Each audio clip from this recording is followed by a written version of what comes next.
Hello there, it's Gabby here for you from Confidence After Cancer. And in this week's podcast, I've got a really interesting guest, a lady with quite, an interesting backstory. But the real thing we want to talk about this week is body confidence, because for a lot of people that I talk to, whether they're a cancer survivor or whether they're a midlife person, the thing that can come up so many times is body confidence, lack of body confidence, struggles with body confidence. Sometimes comparing yourself to other people can be such a dangerous thing. So I've got an expert in this week, and my guest is Belinda Warburton. Belinda is known affectionately as B. She's a lovely, bubbly character who's going to come on in a minute and talk to us about a little bit about her journey, but also about the work that she does and how she helps people with body confidence. She is an internationally certified and accredited body confidence coach, and also she's the owner of B's Boutique. She has spent a large part of her life in a spiral of low self-esteem, body hatred, and diet prison. So she's speaking from experience. She speaks from the heart. She really does. She's a very authentic person, and she's just a wonderful person to connect with.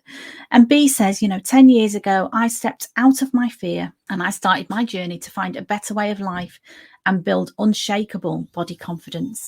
It's been amazing. I never knew I could be so happy just as I am. And now I want to help other ladies like you to feel the same. So how wonderful is that? That's the introduction to B. Belinda, I'm going to introduce her in a minute, and I can't wait for you to listen to what she's got to say. She's got so many nuggets of information. The podcast with B is about 30 minutes. There's so much more we could have talked about, and I'll probably have her on the podcast again as a guest, because she was just wonderful and so easy to talk to. Such an absolute pleasure. So let's go over and meet B. Thank you. Hello there, Belinda. So I'm now going to introduce you to Belinda, and it was lovely to see you online, Belinda. How are you doing? I'm doing absolutely fine. Thank you so much, Gabby, for having me on. It's really exciting to be here, and I'm looking forward to it. Yeah, me too. And as I've said in the introduction, body image is a topic that comes up time and time again. And I think it's probably, the number one thing that breast cancer survivors are struggling with. But I also think, I've got a lot of friends that are my age, maybe I like to think midlife women. And it's a common theme, isn't it? It's such a common theme for a lot of women, maybe really men as well. I don't know. Yeah, it's changing all the time as well. But a lot of it does come down to image and body shapes and weights and things like that, which is not necessarily where it starts, but it's how we notice it. Yes, absolutely. It's interesting. I'm going a little bit off topic here, but I remember years ago when I first went on holiday with my friend, and I was quite large and busty, and she was very slim and flat stomach. And I was like, oh my goodness, I had this thought running in my head for quite a long time. I'm going to have to go on holiday with this, and she's going to look fabulous in a bikini. And one night we'd had a few drinks, and she let me know that she'd had this thought in her mind: I'm going to have to go on holiday with this woman, and she's got big boobs and I haven't. And so we were both running different stories, both wanting what the other one had. Yes, Why can't we just be happy with how we are? But yeah, I digress. Probably still quite normal today as well, wanting what we haven't got. Yeah, it probably is. So as I say, it's lovely to meet you, Belinda. I'd like really to start off with, tell the podcast listeners a little bit about yourself, the sort of work that you do, and how did you get into this work? Because I'm really interested to hear that. Okay, so I am now a body confidence coach, and I've been qualified for over a year. And how did I get into it? Well, lifelong body confidence issues from 11 years old, really, because I've always been curvy. I'm not going to say I was always overweight, because I certainly wasn't. But like you were just saying there, I felt that everybody was slimmer, flatter, tall, you know what I mean? I grew up in a household where I'm one of three sisters, mum and dad, and me and my middle sister take after my dad. My mum and my eldest sister are very alike, so they're quite slim. Me and Nikki were always curvy, and she was put on a diet at 8 years old. Oh, ouch. Yes. She was overweight. It was a long story, but yeah, she was. So, and she's 6 years older than me. So I'd grown up with diets all my life, from as young as, I can remember, really. And that became part of my life.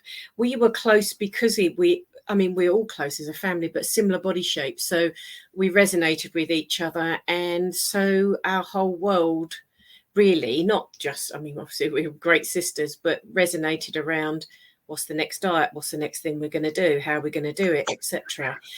And even, I mean, both of us got married, and I have always been seen as this life and soul of the party, the big party girl, the happy go. She's always happy, always this, that, and the other. But unfortunately, in my first marriage, I really wasn't that person. That was my cloak and my mask, which sort of kept me safe until it didn't keep me safe anymore, until failed shopping trips, not being able to find clothes, would send me home. I would lock myself in the bedroom. I would cry. I would, there's lots of things that happened. And so I was either the really happy-go-lucky Belinda, or I was the really miserable, fed up, unhappy Belinda. There was no happy medium then. And that led me to consider whether I wanted to be here anymore. And I don't know what happened the next day, but I woke up knowing that wasn't a healthy thought, and that I needed to do something, but I wouldn't go to the doctors, too embarrassed. There's no way I was going to go to the doctors. I'd heard about counselling, and so I found some. After sort of a couple of phone calls, I found someone who didn't feel like they were judging me, or, And I had 2 years of counselling, which was fabulous for my prior issues, a little bit with my confidence, but not particularly with my body confidence. Because my prior issues were more, this does lead into body confidence, about not feeling worthy. I had two sisters, one who is incredibly clever, letters after her name, and the other one, which was Nikki, who was always going to marry and have children. And I didn't want children, and I wasn't really academically bright. So where do you sit? I just didn't feel like I belonged. And I wanted to be an actress. My mum told me that wasn't a job. I thought she meant I wasn't good enough. So things just really led to my life then. But after having the counselling, I did actually leave my husband because I'd married him for the wrong reasons. Broke his heart, filled myself with a load more guilt, and then moved on, as you do. And married my husband now. I've been married to 20 years, a little way down the line. And when we were about 5 years in, I think, my husband's a painter and decorator. And I had so is mine. I didn't know that. Yeah. There you go. I had a phone call to say he'd fallen 30 foot off his ladder, and he had 2 bleeds on the brain and a fractured skull. And I had to come because he may not survive the night. So that was a shock, to say the least. Yeah. And feels very surreal. When I talk about it now, I get goosebumpy. It's horrible. Thankfully, he did survive the night. But if you know anything about brain injuries, you'll know that the recovery process and the person that they are afterwards is never the person they were before. So it's like being married to a whole new man. And it was hard work. And at that time, I was working for a leading weight loss company in a managerial position, worked a lot of hours. And I had to step down. I couldn't balance. I needed to be around for my husband. So stepped down to be a leader. And I stayed like that for a while. And at that point, I'd lost, first time ever in my life, so I'd lost a reasonable amount of weight. And it wasn't long after I started putting it back on. And people say, oh, well, you comfy. Well, I wasn't hardly eating anything at all, to be honest with you. I was just so worried. But actually, what I then found out, I was feeling really poorly. So I was about 38. I was 38. I went to the doctors and they did some blood tests. And then I had this lovely conversation that said, I sat in front of a male doctor. Yeah, well, we've done your blood tests. And I didn't know what they were for. He said, you're going through menopause. And I went, sorry. And to be perfectly honest with you, I knew very little about it. My mother had never spoken to us about it. I don't even know. I assume she went through it, or women do, but I have no idea how, why, or whatever. And it was a shock, a real shock. And then there was a whole load of stuff that came with that. You know, he was very blunt. You know, I said, can I do it naturally? He said, not if you want a lot like 50 when you're 40. You've got a history of osteoporosis, so yes, you know. And I got referred to a specialist. Thankfully, the specialist was a female. She was fabulous. But it was a huge turning point in my life because that is early. And that comes with its risks and its problems. And then that point, I sort of decided I probably wouldn't have children. But when someone says to you, you can't, it's a bit different. So after a week of being very upset, and I know it's awful, but I sat there and I said to him, oh my God, you're old. Because that's what I associate menopause. Obviously, I know different. Of course you do. Of course you do, yeah. And it was hideous. It really was. And I didn't find out until not many years ago, actually, when I did a bit of research, because I couldn't understand why it wasn't. It's not hereditary in my family. Like, it wasn't a hereditary thing. So why did it happen to me? And I didn't realize that when you put your body into major shock, or when your body's put in major shock, it can actually onset all kind of illnesses.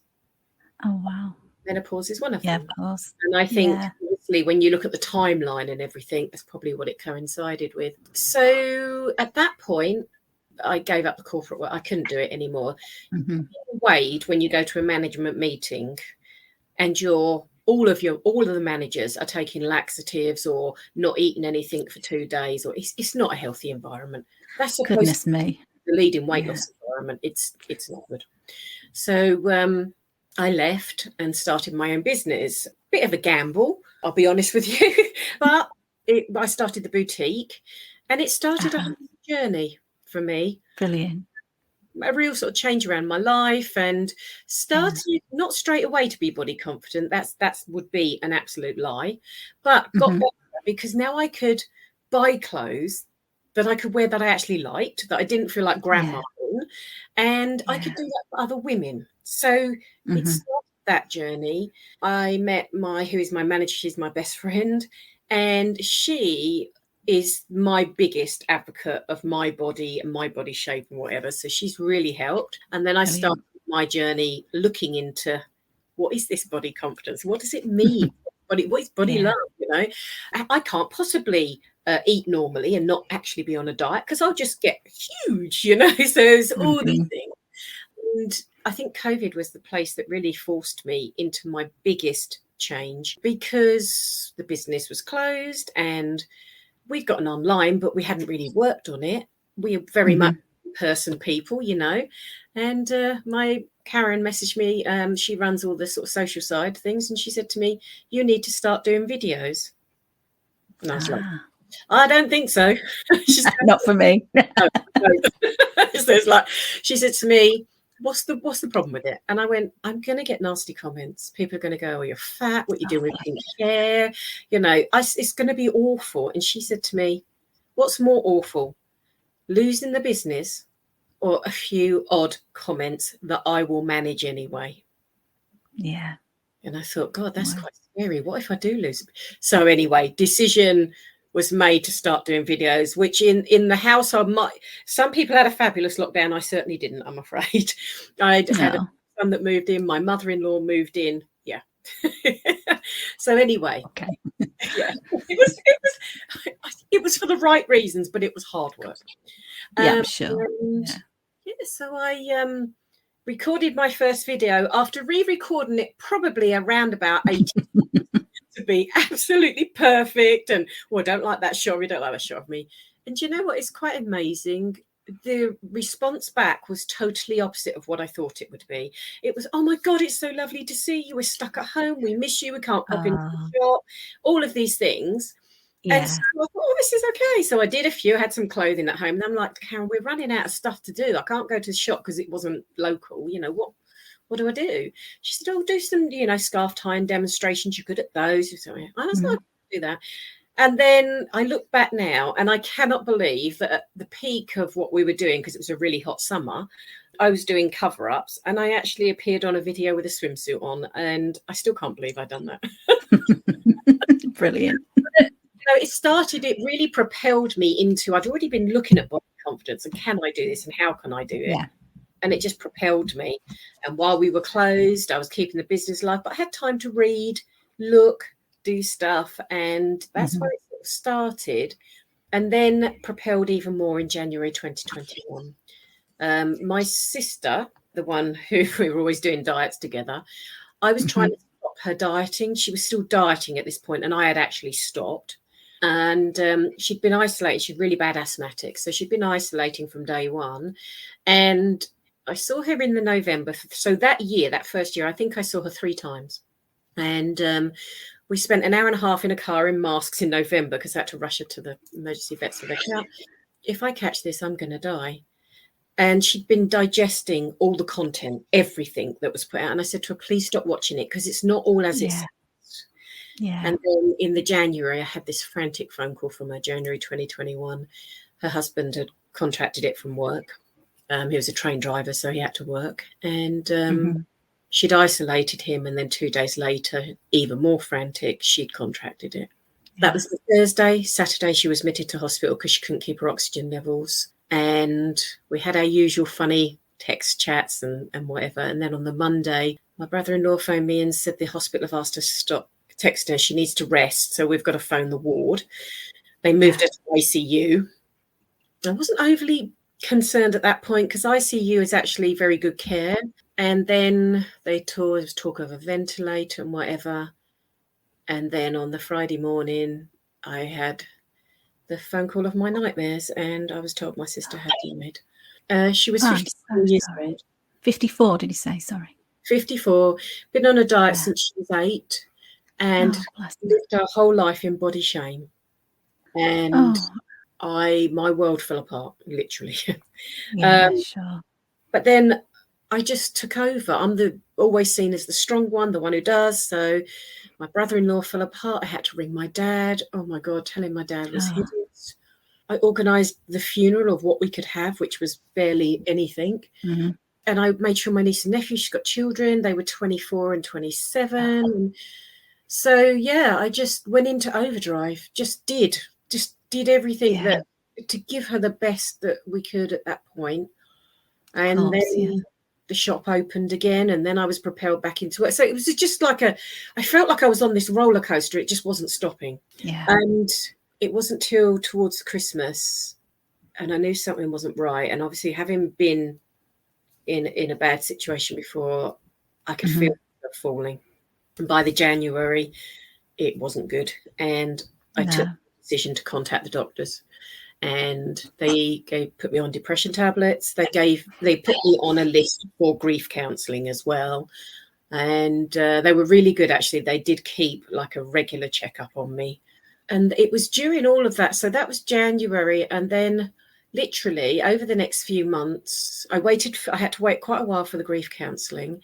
And in the meantime, all I can say is I think coaching found me. And I'd done a little free certification to see if I liked it. And I thought, I really like this. This is forward focus. This will give me my chance to move on, to work out what's next. And so I did a full proper accreditation. I met some fabulous people. I was coached myself, which was great. I was also having grief counselling at the same time. And my goodness. I went into hospital for 3 months. It was everything.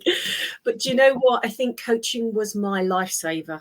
And I totally believe that somehow she's the one that's pushed me to do this, because she knows that women should not be living like this.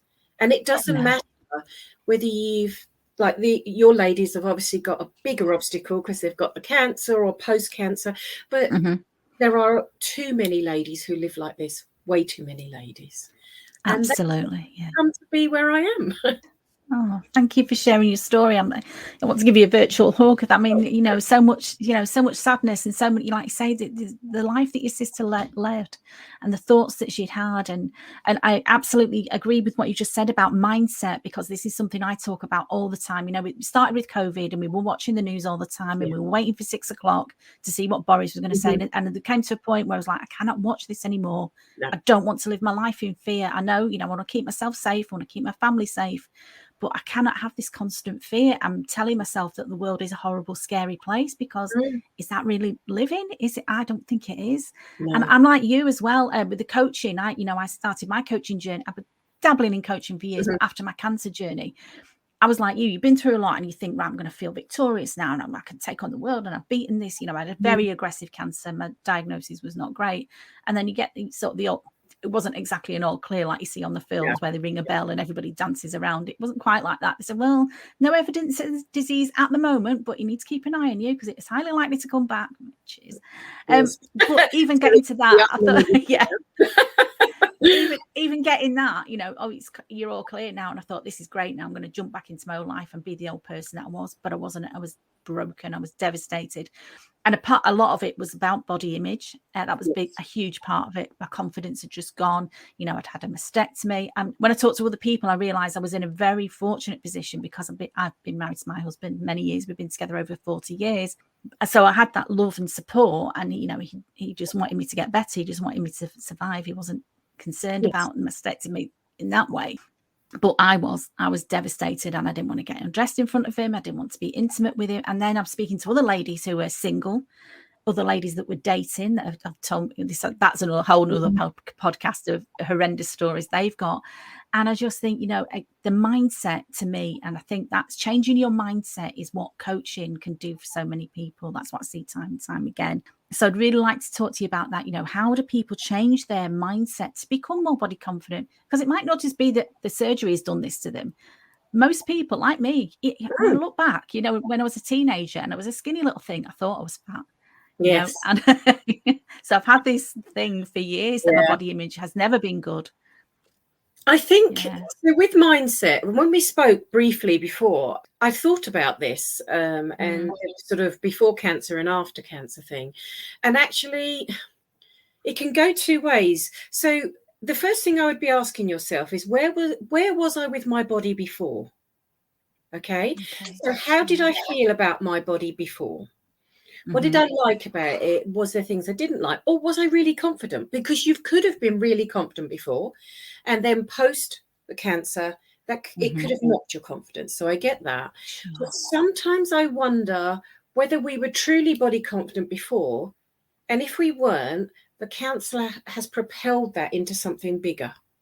So it puts things into focus. It really does. If you've got for instance, a bad relationship, the cracks will become bigger cracks when you go through something like that. Absolutely. Yeah. And it's also like cancer will be the biggest thing in your life, probably, that you've ever faced. And I think part of that mindset as well is about not letting it define you afterwards.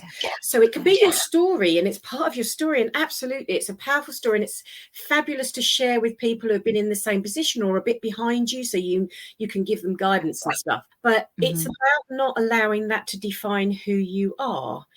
Because the other thing is, like you said, with the relationships, now, whether you're in a long-term relationship or whether you are looking for a relationship, the more confident you are with yourself, the better you will be in that relationship. Okay. So the thing is, and that's a mindset thing. Confidence is definitely mindset. Okay. And I think whether you're looking for a partner, if you don't become really confident, you won't choose the best for yourself because you won't believe you're worth it. That's the first thing. And if you've got a long-term partner, of course, they all just want you to get better. That's absolutely normal. But they will think that you will come out afterwards feeling fabulous because you've got through it. But it doesn't work like that, because you are changed. Whether you've had a mastectomy or other things, or even just cancer, you are changed. So it's getting to know you now, understanding you now. And I think, you know, for me, I work with different clients and their journeys are all individual. So I have frameworks that we work to, of course, but that doesn't often happen on a journey. Clients are all different and they need different things from me. And body confidence is a lot of things. So I might have a client who comes to me who is worried about their weight, or I might have a client that comes to me that looks beautiful but is worried about her age. The thing is, weight, age, all of that is external and is being fed by something internally. And that internal generally comes round to a feeling of not being worth it. Time and time again, I've heard that. Yeah. Where does it all go back to? Not feeling good enough. And I'm a big fan of Louise Hay, and she talks about breast cancer being a result of not loving yourself. And some people think that's complete hooey and, you know, what a load of rubbish. But I truly believe that. So many breast cancer, that's my thing that I know the best. I know breast cancer survivors a lot of them can't even, we talk about loving yourself. They don't even like themselves. They don't even accept themselves. They're very hard on themselves, some of the people I work with. Yeah. Absolutely. Yeah. And I see it. And there's what people don't realize either. And I did a sort of little some work on this last week before on my socials, is there are 8 stages of body confidence. Okay. 8. I mean, people think there's just like 3 or something. It's not, it's 8. And the first one, body hate, is when you literally hate yourself. You can see nothing good about yourself. Okay, to the top one, which is body love. Body confidence is the one below that. And that's why I offer body confidence and not body love. There's 2 different things, okay? Body love will come over time when you are at body confidence stage and you continue doing the work on yourself. It's a bit like being married 40 years. Your love is there to start with, but it grows over time. Yeah. And body love is exactly the same. And I always liken, like, when people worry about things like about their external appearance, I do something with my clients called the snail, which everybody laughs about. Okay. And what I try and liken it to is you're separating 2 parts of your body. You separate the inner you from the outer you. Okay. And we focus very much on the outer because of societal standards, a lot of it, I'm afraid. Mm-hmm. And that has to stop. I mean, I'm so passionate about making that stop. Or certainly. I've got granddaughters and a grandson as well, but I do worry about young women now, particularly social. It was hard enough when I was a teenager of keeping up with the Joneses and keeping up with fashions, exactly. Which I never was one of the cool kids. But now social media, it's vicious, isn't it? Yeah. It's vicious, and it's destructive, and we have so many more mental health issues because of it. And we are being impounded by it because we're being told we shouldn't age. We're not valuable when we get older. We need to buy the next lotion or potion. Do you know what? You can do all of that. You can go and do everything external, but if you don't work on the internal, it will never be enough. You can lose stones in weight, but if you don't work on you, it will never keep off. And that's where I am a real true advocate of body confidence. You have to work on the inner you to love the outer you. Okay, it's as simple as that. But if you're a snail, if you liken yourself to a snail can't work without its shell, and the shell can't work without the body. Of course, yeah. My body wouldn't function if I didn't have it covered in skin and whatever. And my body wouldn't function if I didn't have my inners. So snails are all unique. You know what? We can't see it. We think they all look the same. Some are fat and some are smaller. Some are bigger, some are taller. They all are unique. And that's what we are. We are unique. So if somebody says to you, oh, do a diet, do this exercise, do that, it's impossible. One size does not fit all when we all have unique DNA. That's where you need to start, is start working with the stuff inside you, because we can all find stuff inside us that we like about ourselves. Yeah, and you're absolutely right. And sometimes people just need someone to hold their hand and show them the way, because I know that people will say, well, there's nothing good about me, there's nothing special about me, I'm and particularly in families, she's the clever one, she's the pretty one, I'm just nothing. I've heard that so many times. Yeah. And it will come from the simplest of comments that probably isn't meant in that way, but it's how we internalize everything, you see. And of course, these are our limiting beliefs. And mindset is about limiting beliefs. And to change your mindset, you have to start feeding yourself a different narrative. Yeah, absolutely agree. And I've done a lot of personal development over the years. It's taken me a long time. Somebody, I've suffered with body image, I've suffered with anxiety and depression, all these things. But I see it in other people. It's much easier to see it in other people, isn't it? And I'm working now as a coach, and I can see it time and time again. And I see women, particularly because I've worked mostly with women, living small lives, living, they're not expressing themselves, they're not living the joyful lives they could live if they just had that belief in themselves. And it's so sad, but it's great, that you're out there doing the work that you're doing. It's fabulous.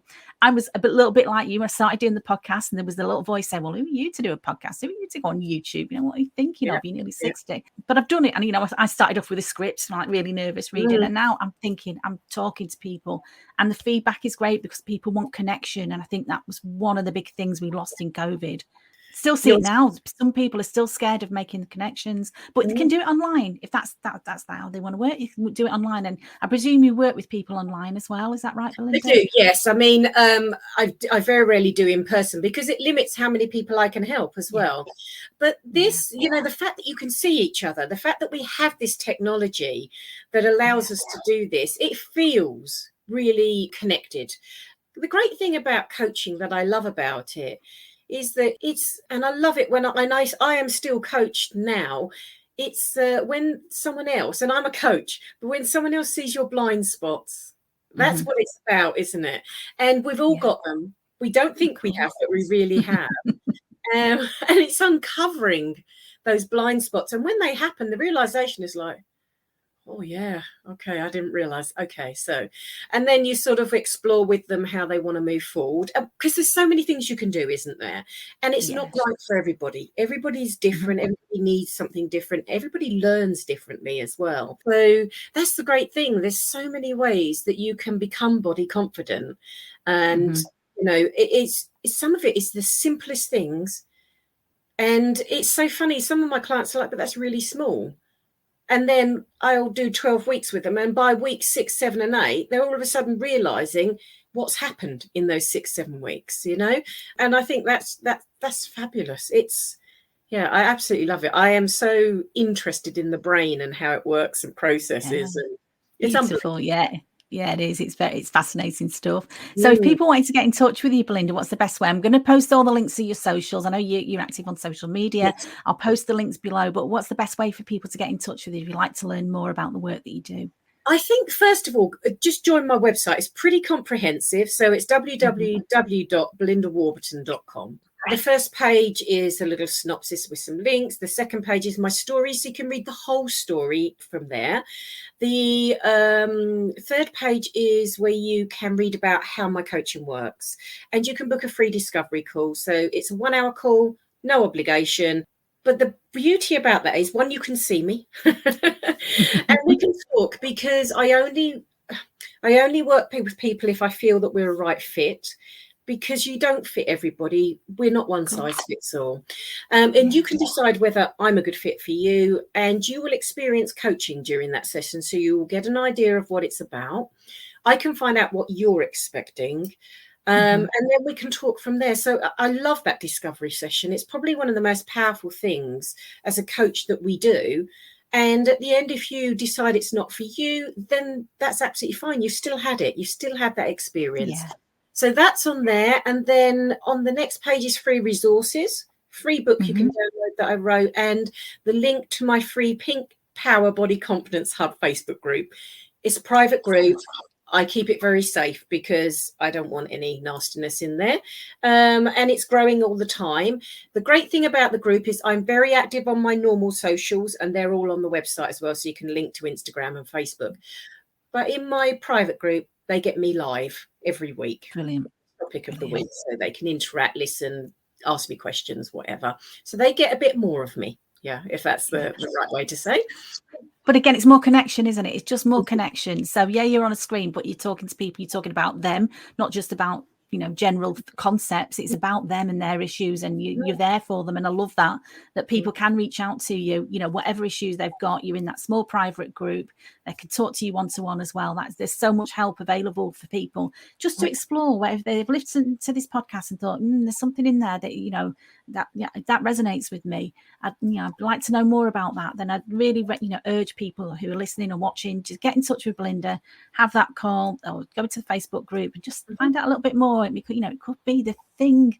You just need that little bit of help to get you to that next level where you are more body confident and you can start living a more joyful life, which is what we all want, isn't it? Absolutely. And we all want to live pretty authentically, because the only way you'll be happy is if you live authentically to who you are. If you put yourself at the bottom of the list all the time and put everybody else in front of you, at some point you will burn out, because you can't help everyone else if you don't help yourself. That's so important. And I always say to women who have got children, and I don't have children, but I see it time and time again, where they'll say, oh, no, My daughter wants some money, so I'll just give her the money or whatever. And I just said to someone the other day, and she went, "Oh, I don't like you saying that." So I said, "What do you mean?" She went, "No, because it's truthful." And I said to her, "The mother you want your daughter to be." Oh, that's a good way of twisting that thought around, because you do as a mother. It's sort of almost a primal thing of, I don't know if it's society conditioning to think you come last, the children come first, and if you're a good mother, you're a good woman, that's what you should do. But I really like that. That's good. Because actually they're learning from you. And I learned from my sister's experience of being on diets. That's what I learned. And that's not a good way to be. So if you can give your children a really good experience where they know that they can be unique, where they know they can stand out from the crowd, they don't have to follow. Like, do you know what I mean? Yeah. You are making a big difference in the younger generation already if you do that. And I love what I do. I'm very passionate, as you can probably tell. I'm 51 years old.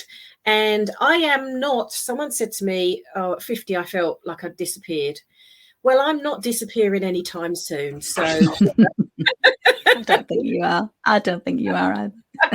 I'm definitely not. And the other thing on my website is there's a journal that I've created. It is chargeable, but it's still expensive. But it's a 12-week. You can do it yourself. It asks you some really interesting questions. It's not the exact framework that I use because, like I said, everybody's journey is individual. But it's got a lot of stuff in there. If you want to have a go, try yourself.